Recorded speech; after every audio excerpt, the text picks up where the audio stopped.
الگوی شلواری که میخوام رسم کنم الگویی که میشه هم با شلوار راستش، شلوار خانگی و شلوار بیدوخت و برای دختر و پسر فرق نمیکنه. میتونید برای هر دو تا سن 14 سال استفاده کنید. برای این منظور اول میایم بلندی فاق رو حساب میکنیم. دور باسن کودک من 45 45 تقسیم بر 4 به اضافه 3 تا 5 سانت آزادی میشه بلندی فاق من.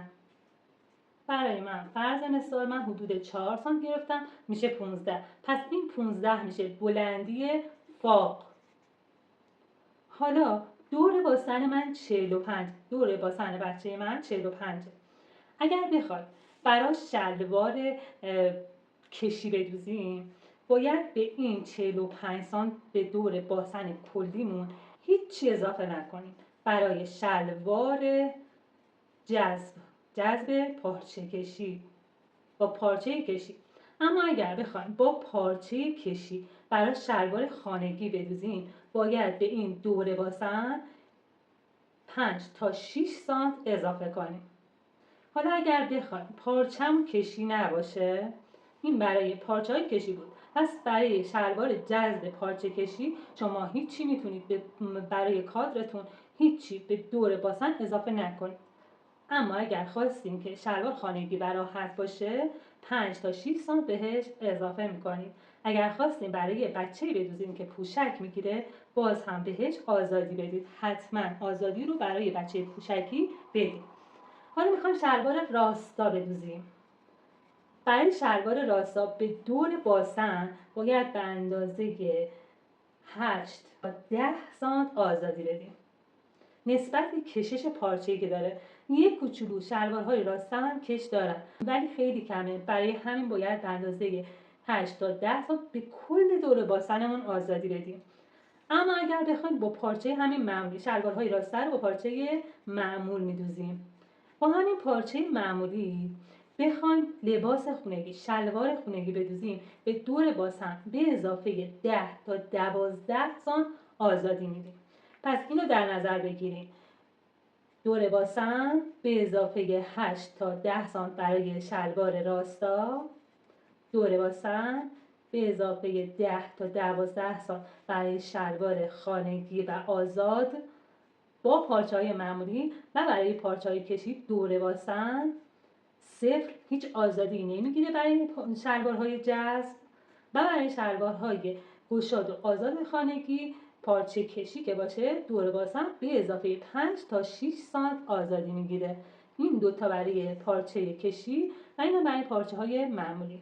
برای اینکه بخوایم شلوار رو رسم کنیم اول یه خط رسم میکنیم به اندازه قد شلوار، نقطه 0 و پایین قد شلوار نقطه 1 میشه.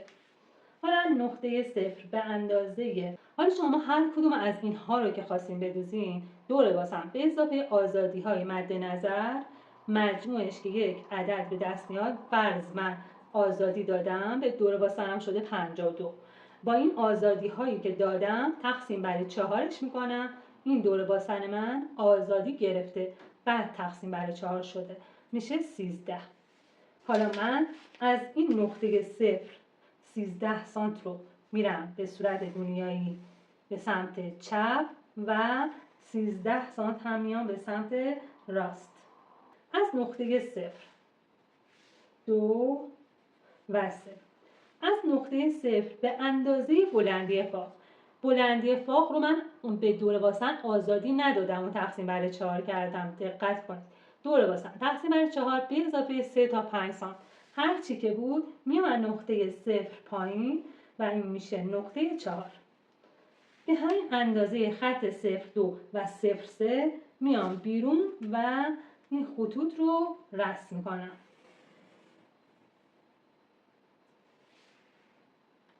این میشه نقطه 6، این هم نقطه 5. حالا 2 به 6 رو وصل میکنم، 3 به 5 رو هم به هم دیگه وصل میکنم، کادرش رو کامل میکنم. من نقطه 6 به اندازه 3 سانت 3 تا 5 سانت میرم بیرون. اگر شلوار بیرونی خواستیم 3 سانت اندازه خوبیه که بریم بیرون. اما اگر شلوار خونگی خواستین یا خواستین شلوار آزاد داشته باشین، به اندازه 5 سانت بریم بیرون. واق جلوی شماست. این هم میشه نقطه 7. خط 2 تا 6 رو تقسیم بر 3 میکنیم. 1/3 رو از 6 میریم بالا، یه نقطه ایجاد میکنیم. توی این زاویه هم به اندازه 1.5 تا 2 سانت میریم بیرون و هلال فاق رو رسم میکنیم. هلال فاق جلو رو رسم کردیم. حالا نقطه 7 تا 4 رو اندازه میزنیم، نصف میکنیم، نصفش رو به دست میاریم و به بالا و پایین گونیاش میکنیم. این میشه خط راستا.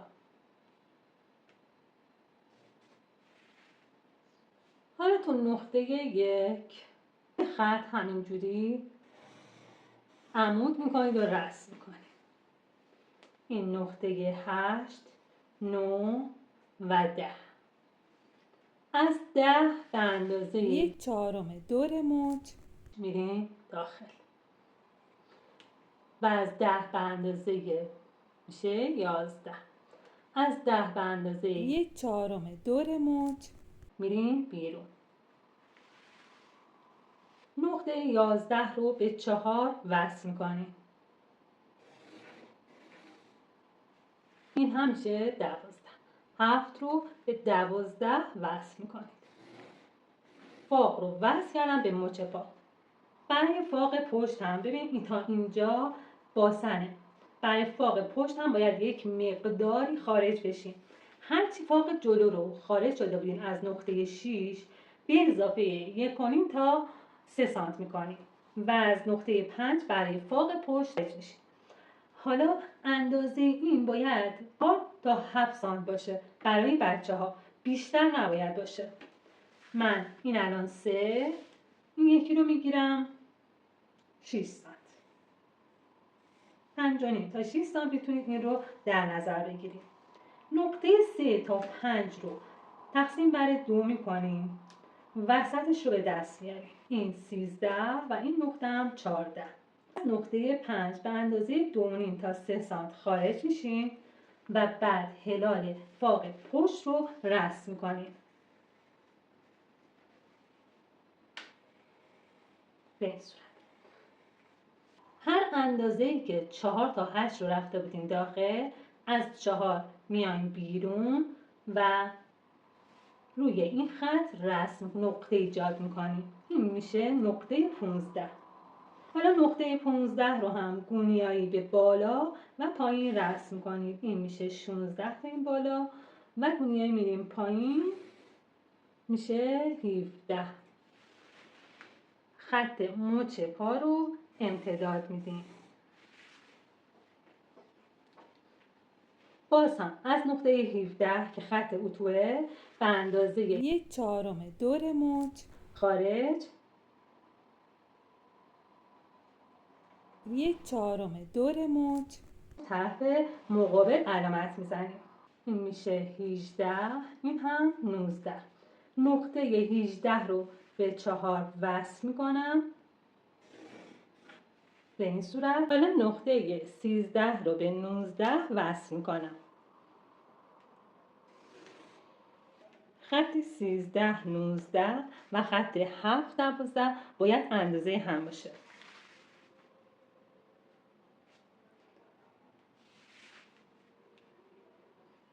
الان برای من اندازه است. اگر اندازه نبود شما میاد، اگر برای پشتتون بلندتر بود شما از پشت هر چی که اضافه بود، مثلا الان برای من 30، این دقیقاً 30. مثلا اگر این 29 بود خواستم اینجا علامت بزنم، این 1 سانتو از این بالا کسرش میکردم که خط درزم با هم دیگه کاملا برابر باشه. اگر میخوان کش بدین، بالاش رو کمر جدایی کش بدین، همین رو اندازه میزنید. اگر میخواین جلوی شلوارتون خیلی، جلوی شلوار بچه‌تون خیلی گشاد نشه، از هر طرف این خط 2 سانت میرین داخل، 2 سانت این سمت، 2 سانت هم این سمت، وصل میکنید به نقطه 4.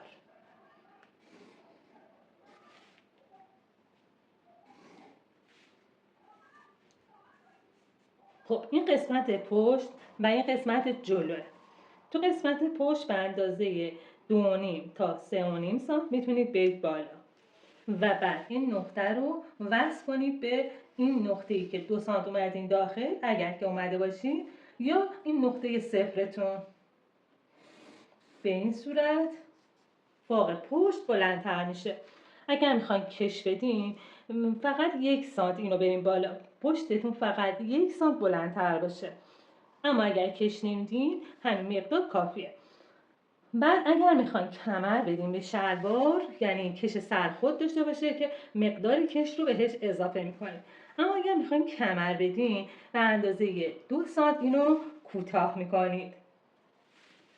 شما به اندازه 4 سانت معمولا کش 4 سانتی اگر میخواین بدین 2 سانتش رو کوتاه میکنین، چون این مقدار کمری اضافه میکنه به فاقتون.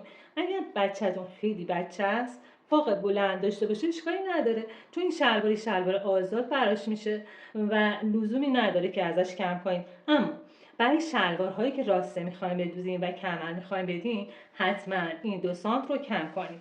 2 تا 3 سانت کمش میکنید. به مقدار کمری که میخوایم بدین 1 سانت بیشتر بذارین فوق. بعد برای شلوارهای راسته شما میاین این خط رو نصف میکنین، نصفش رو به دست میارین، بعد به اندازه 1.5 تا 2.5 سانت میاین داخل و هلال میکنین. تو هر دو طرف این کار رو انجام میدین.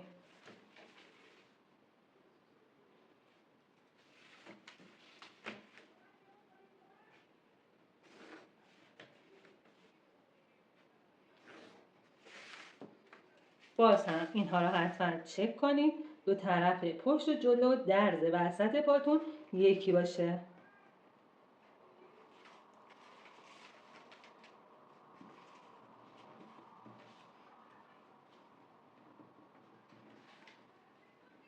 باز هم الان برای من یکیه چون شلوار کوچیکه، اما اگر برای شما یکی نبود حتما اینها رو اصلاح کنید.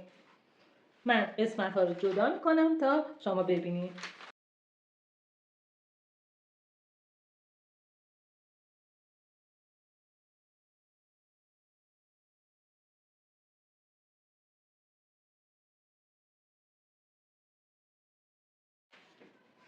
اگر دوست داشتین خط زانوتون رو داشته باشین فاصله بین این خط باق تا دمپا رو اندازه میزنین و هر اندازه‌ای که بود نصفش رو به دست میارین. از این نصف به اندازه 1 تا 2 سانت میریم بالا و این یک خط رسم میکنیم. این میشه خط زانوی شلوار شما.